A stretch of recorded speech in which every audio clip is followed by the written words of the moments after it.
Hello guys, तो अब हम पढ़ने जा रहे हैं हार्मोनल कॉन्ट्रासेप्टिव्स। और चलिए शुरू करते हैं, देरी नहीं करते हैं।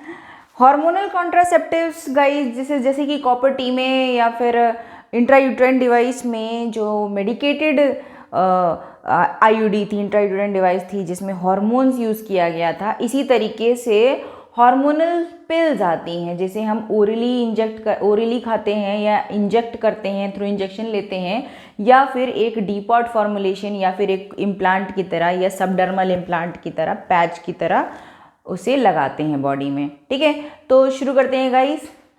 हार्मोनल कॉन्ट्रासेप्टिव गाइस, एक बात मैं आपको बता दूं हार्मोनल कॉन्ट्रासेप्टिव्स के बारे में कि हार्मोनल कॉन्ट्रासेप्टिव्स जो होते हैं वो 100% इफेक्टिव होते हैं अगर आप उसे सही तरीके से लेते हैं। तो ये बहुत ही बेस्ट मेथड है दो बच्चों में स्पेसिंग करने के लिए, या फिर एक ड्यूरेशन या एक टाइम लेने के लिए कि आपको कितना समय चाहिए नेक्स्ट बेबी प्लान करने के लिए या नेक्स्ट कंसेप्शन प्लान करने के लिए।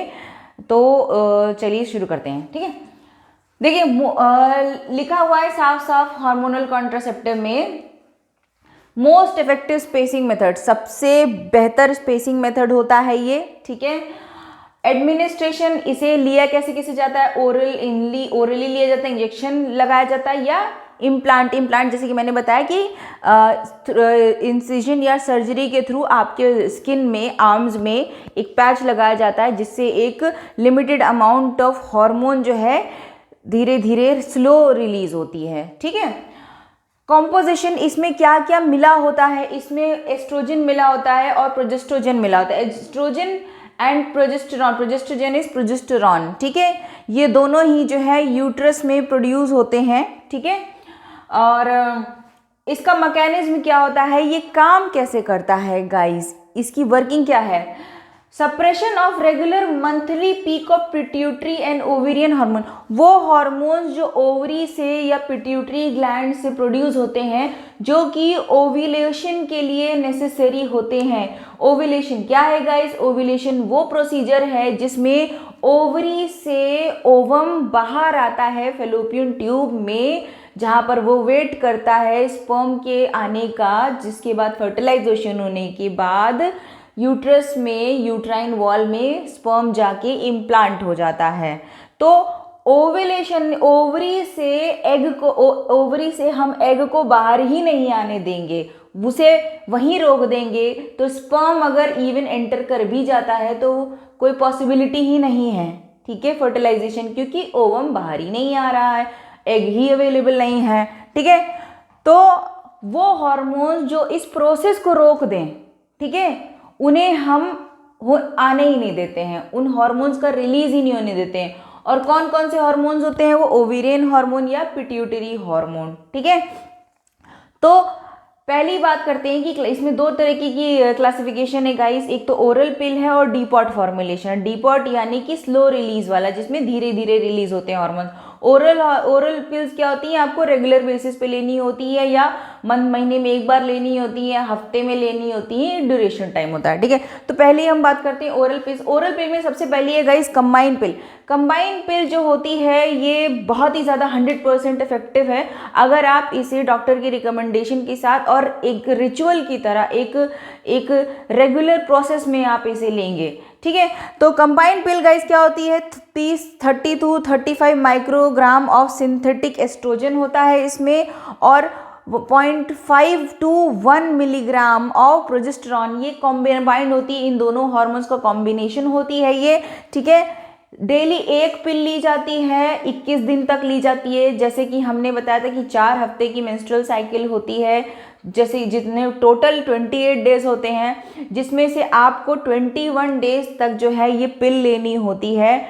21 डेज तक पिल लेने के बाद 7 दिन का वेट करते हैं, 7 दिनों का वेट करते हैं, जिसमें हम आपको हार्मोनल पिल हटा के क्या लेना होता है, आयरन पिल कंटिन्यू करती है। उसका आयरन पिल से कोई खास इफेक्ट नहीं है उस पर, लेकिन ये क्योंकि आपके बॉडी में ब्लड लॉस होता है और आयरन की रिक्वायरमेंट होती है, तो 7 डेज तक हम आयरन पिल देते हैं। उन 7 डेज में हम वेट करते हैं कि पीरियड्स हो जाएं, मेंस्ट्रुएशन साइकिल आपकी शुरू हो जाए।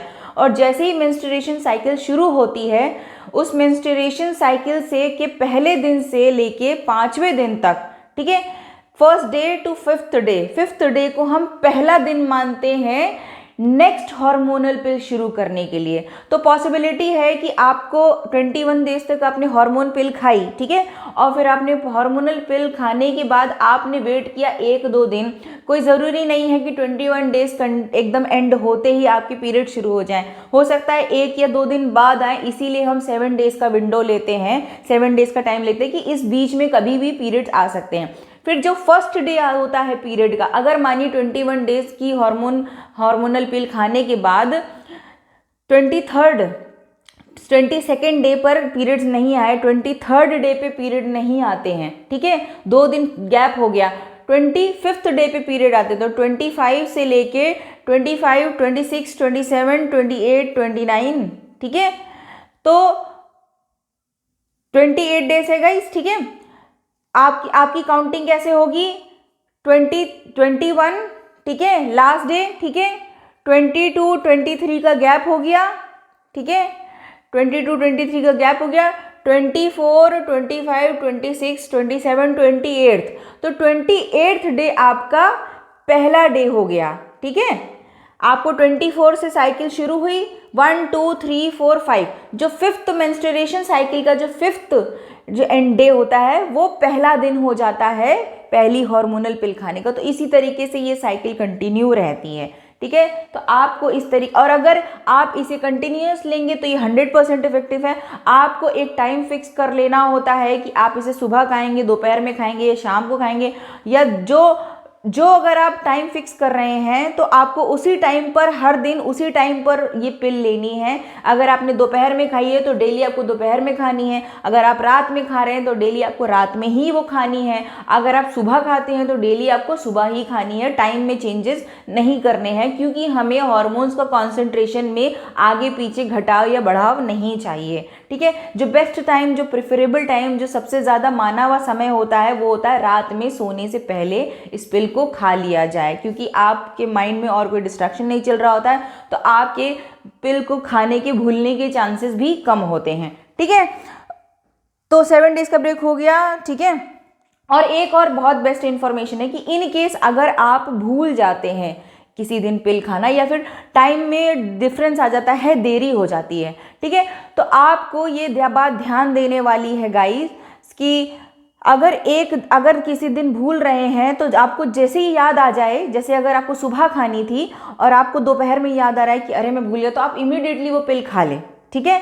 और नेक्स्ट डे आप रेगुलर साइकिल जैसे है कि आपको सुबह खानी ही थी पिल, तो आप उसे सुबह ही खाएं, ठीक है। जितनी जल्दी याद आ जाए आप उतनी जल्दी वो पिल खा लें। लेकिन इन केस अगर एक से ज़्यादा 2 भूल गई हैं या 3 टैबलेट्स भूल गई हैं, ठीक है, 3 हार्मोनल पिल भूल गई हैं, तो आपको वो जो 21 डेज साइकिल का प्रोसेस है उसे वहीं पर रोक देना है, क्योंकि अब वो किसी काम का नहीं, क्योंकि आपने 3 दिन की गलती से विंडो ओपन कर दी है और कंसेप्शन होने के चांसेस बढ़ जाते हैं, क्योंकि हार्मोन का लेवल जो चाहिए हमें ओव्यूलेशन रोकने के लिए वो कम हो जाता है उन 3 डेज के विंडो में जो आपने गैपिंग कर दी है गलती से। आप तुरंत उस 21 डेज टैबलेट को आप रोकिए, हार्मोनल पिल को रोकिए, बैरियर मेथड शुरू कर दीजिए यूज़ करना, और बीच बीच में टेस्ट करते रहिए, प्रेगनेंसी किट के थ्रू टेस्ट करते रहिए कि गलती से आप कंसेप्शन तो नहीं हो गया, गलती से आप प्रेग्नेंट तो नहीं हो गए हैं, ठीक है। और इन केस अगर पीरियड्स आ जाते हैं, ठीक है, आपके पीरियड्स अगर आ जाते हैं, इन केस प्रेग्नेंट आप नहीं होते हैं, इन केस आप प्रेग्नेंट नहीं होते हैं, पीरियड्स का रिलेशन नहीं है, इन केस आप प्रेग्नेंट नहीं होते हैं तो आप वापस अपनी फिर से लेके 21 डेज वाली साइकिल, हार्मोनल साइकिल पिल कंटिन्यू कर सकते हैं। और इन केस कंसेप्शन हो गया है तो अगर आपको अनवांटेड बर्थ है, अगर आपको नहीं चाहिए, तो उसके दूसरे प्रोसीजर हैं, जैसे कि मेंस्ट्रुएशन इंडक्शन है, मेंस्ट्रुएशन ब्रेक साइकिल है, इसके थ्रू आप जो है डॉक्टर से रिकमेंड करके प्रेगनेंसी को अबॉर्ट करा सकते हैं, ठीक है। तो ये आपको ध्यान रखने वाला है, ये पॉइंट मैंने ब्लैक बोर्ड पे नहीं लिखा है, तो प्लीज़ आप इसे लिख लीजिएगा, ठीक है। 2 टाइप की गाइस कंबाइंड पिल होती है, माला एन और माला डी, ठीक है। माला एन में क्या होता है गाइस, नॉरहेस्टेरोन एसीटेट, ठीक है, 1 मिलीग्राम होता है, एथेनिल एस्ट्राडियोल 0.03 मिलीग्राम होता है। माला डी में डी नॉर्जेस्ट्रॉल होता है, 0.50 मिलीग्राम होता है, एथेनिल एस्ट्राडियोल 0.03 मिलीग्राम। नॉरहेस्टेरोन जो है एक प्रोजेस्टिन है, जो कि प्रोजेस्टेरॉन है, सिंथेटिक प्रोजेस्टेरॉन है, ठीक है। और एथिनिल एस्ट्राडायल एस्ट्रोजन है, ठीक है। डी नॉर्जेस्ट्रॉल जो है वो भी सिंथेटिक प्रोजेस्टेरॉन है, ठीक है, और एथिनिल एस्ट्राडायल जो है एस्ट्रोजन है, ठीक है। ये दोनों कॉम्बिनेशन में दिया जाता है, ठीक है।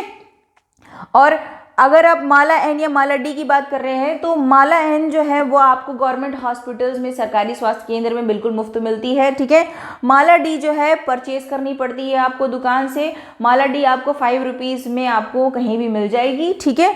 और माला एन का मतलब होता है, एन का मतलब है नॉर एथिस्टेरॉन और डी का मतलब होता है डी नॉर्जेस्ट्रॉल। आप इसे ऐसे भी याद कर सकते हैं कि माला एन यानी कि नील, ठीक है, नील यानी कि आपको इसका कोई पैसा देना नहीं है। माला डी का मतलब हो सकता है, माला डी को आप याद कर सकते हैं डॉलर्स के तौर पे, क्योंकि आपको इसमें पैसे देने पड़ते हैं, करेंसी देनी पड़ती है, ठीक है। तो ये हो गई आपकी कंबाइंड पिल, ठीक है। अब बात करते हैं हम progesterone only pill.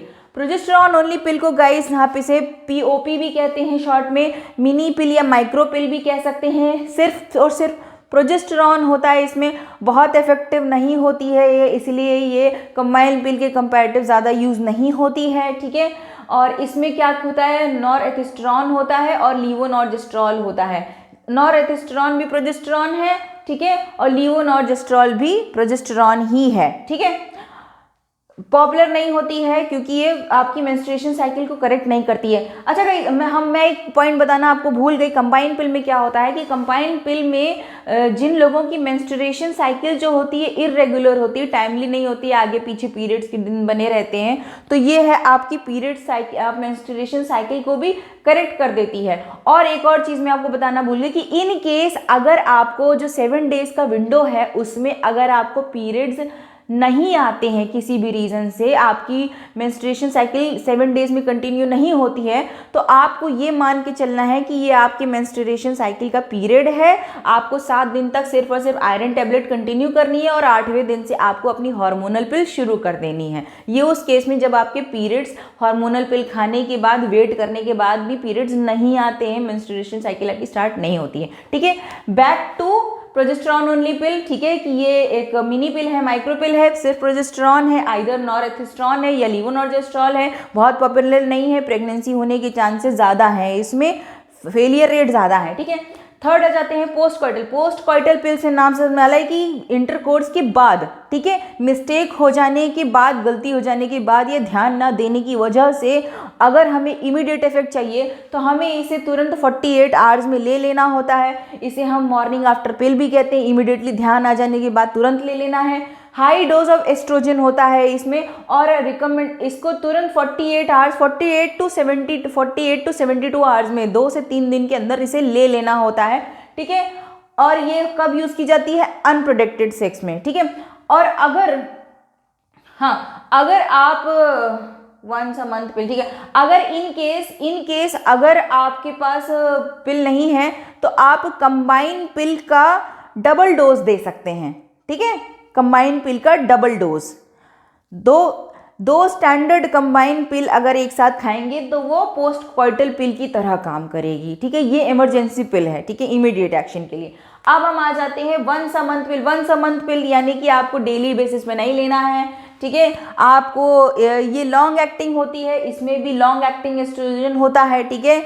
Not very popular, बहुत पॉपुलर नहीं है because of high pregnancy rate and bleeding. इसमें ब्लीडिंग के चांसेस हो जाते हैं, इरेगुलर पीरियड की बात हो जाती है, इरेगुलर पीरियड हो सकता है, तो इसीलिए बहुत पॉपुलर नहीं है ये, ठीक है। उसके बाद आ जाते हैं मेल पिल। मेल पिल क्या होती है, ये वुमेन्स के लिए नहीं है, ये मेल्स के लिए है, लेकिन बहुत पॉपुलर नहीं है क्योंकि इससे टॉक्सिसिटी होने के चांसेस होते हैं मेल रिप्रोडक्टिव ऑर्गन्स में, टेस्टिकल्स में, और एजोस्पर्मिया होने के चांसेस होते हैं। एजोस्पर्मिया वो कंडीशन होती है जिसमें स्पर्म का प्रोडक्शन बिल्कुल बंद हो जाता है। यहाँ पर पॉसिबिलिटी है कि आपको परमानेंट स्टेरिलिटी हो सकती है मेल में, इसीलिए इसे कम मना किया जाता है, ये कम यूज़ कर, या फिर मेडिकल एग्जामिनेशन के थ्रू या सुपरविजन के थ्रू, डॉक्टर से रिकमेंडेशन के थ्रू ही यूज़ करना है, ठीक है। वैसे तो आपको सारी की सारी जितनी भी हार्मोनल कॉन्ट्रासेप्टिव्स हैं वो आपको डॉक्टर के रिकमेंडेशन पे ही यूज़ करना है। जैसे कि हमने स्कोप ऑफ फैमिली प्लानिंग में पढ़ा था कि अगर किसी भी फीमेल की कोई भी पैथोलॉजिकल कंडीशन है, कोई भी बॉडी में कोई प्रॉब्लम है, यूट्रस से रिलेटेड प्रॉब्लम है या फिर पीरियड्स इर्रेगुलर हैं, तो कंसेप्शन से पहले, फैमिली प्लान करने से पहले आप डॉक्टर से एक बार रिकमेंड कर लें, क्योंकि ये सारी चीज़ें जो हैं आपकी डिस्टॉर्टेड या फिर किसी भी तरीके की मेडिकल कंडीशन वाले यूट्रस में नहीं करना चाहिए कंसेप्शन, जिससे आगे जाके यूट्रस को किसी भी तरीके की प्रॉब्लम हो सकती है या बेबी किसी भी तरीके की प्रॉब्लम से या मेडिकली अनफिट बेबी पैदा हो सकता है, अनफिट फीटस पैदा हो सकता है। तो ये ज़रूरी है, ठीक है। मेल पीपल में क्या होता है गाइस कि cotton derivative of cotton seed oil का केमिकली प्रोड्यूस डेरिवेटिव यूज़ किया जाता है। डिक्रीज स्पर्म, ये क्या करता है, मेल्स में स्पर्म का प्रोडक्शन डिक्रीज कर देता है और कैन प्रोड्यूस एजोस्पर्मिया, जैसे कि मैंने बता दिया, और हाईली टॉक्सिक है, इसीलिए हम इसे बहुत यूज़ नहीं करते हैं। तो ये हो गई गाइस हार्मोनल कॉन्ट्रासेप्टिव्स में ओरल पिल्स, ठीक है। इसके हम अभी एडवांटेजेस, साइड इफेक्ट्स पढ़ेंगे, डिसएडवांटेजेस पढ़ेंगे, ठीक है। डिसएडवांटेज और एडवांटेज पढ़ लेते हैं ओरल कॉन्ट्रासेप्टिव की, ठीक है। एडवांटेज क्या है गाइस, रिवर्सिबल मेथड है, 100% इफेक्टिव है अगर आप इसे प्रॉपरली यूज़ करेंगे, अंडर डॉक्टर्स गाइडेंस यूज़ करेंगे, कोई इंटरफेरेंस नहीं होती है नॉर्मल सेक्सुअल लाइफ के साथ, और ये अगर कोई पहले से एग्जिस्ट कर रही मेंस्ट्रुअल साइकिल में कोई प्रॉब्लम है या डिस्टर्बेंस है या इरेगुलरिटी है उसे करेक्ट कर देती है, ठीक है। Early detection of breast cancer because of regular medical checkup, आप रेगुलरली डॉक्टर के पास जाते रहते हैं मेडिकल चेकअप के लिए, तो आपको पता चल जाता है कि अगर कोई प्री एग्जिस्ट बहुत प्राइमरी स्टेज है, बहुत ज़्यादा अर्ली स्टेज है ब्रेस्ट कैंसर की, ठीक है, तो पता चल जाता है। ये होते हैं एडवांटेजेस इसके, ठीक है। डिसएडवांटेज क्या है कि इसको खाने के बाद कई बार महसूस हुआ है कि आपको थकान महसूस होती है, डिजीनेस महसूस होती है, वेट बढ़ने की समस्या हो जाती है, उल्टी होती है, हमेशा अजीब सा लगता है, ठीक है, नौशिया, वॉमिटिंग, ठीक है, मॉर्निंग सिकनेस, सुबह में जो है थकान होती है, उल्टी फीलिंग आती है, ठीक है। टेंडरनेस और ब्रेस्ट टेंडर हो जाते हैं थोड़ा सा, ठीक है, यानी कि जो उनकी मसल्स होती हैं वो स्टिफ हो जाती हैं, ठीक है, जो कि 2 से 3 महीने के बाद ख़त्म हो जाती है, ठीक है। उसके अलावा कभी कभी जो ब्लीडिंग होती है वो इरेगुलर हो जाती है, सम टाइम कभी कभी अचानक से वेजाइनल ब्लीडिंग हो जाती है, ठीक है।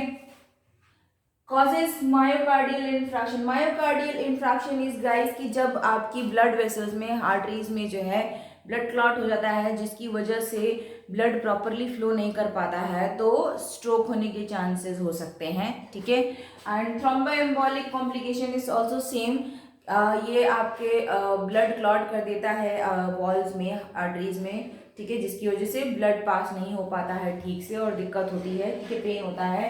कैंसर और ब्रेस्ट कैंसर की पॉसिबिलिटीज हो सकती है, जेनिटल कैंसर की पॉसिबिलिटीज वेजाइनल एरिया में, या टेस्टिकल कैंसर की पॉसिबिलिटी हो सकती है, ठीक है। हाइपरग्लाइसीमिया गाइस, हाइपरग्लाइसीमिया यानी कि ग्लूकोज लेवल बढ़ जाता है, डायबिटीज का इशू हो सकता है, ठीक है। एथेरोस्क्लेरोसिस गाइस क्या होता है कि जब आपकी वेन्स में बैड कोलेस्ट्रॉल, फैट या कोलेस्ट्रॉल कंटेंट इकट्ठा हो जाता है, जिसकी वजह से वेन्स पतली हो जाती हैं, ठीक है, और ब्लड फ्लो जो है प्रॉपर नहीं हो पाता है, ठीक है। और जॉन्डिस होने के चांसेस हैं। Hepatocellular oedema is a disease of liver guys, liver में ट्यूमर होने के चांसेस हो जाते हैं, ठीक है। तो ये सारी जो हैं साइड इफेक्ट्स हैं जो कि पॉसिबल है अगर आप इसे प्रॉपरली या प्रॉपर कंसल्टेशन के डॉक्टर के आप इसे यूज़ नहीं कर रहे हैं, ठीक है। तो एडवांटेज डिसएडवांटेज हमने डिस्कस कर लिए हैं। अब नेक्स्ट वीडियो में हम बताएंगे आपको हार्मोनल कॉन्ट्रासेप्टिव में डिपॉट फॉर्मुलेशन, ठीक है गाइस।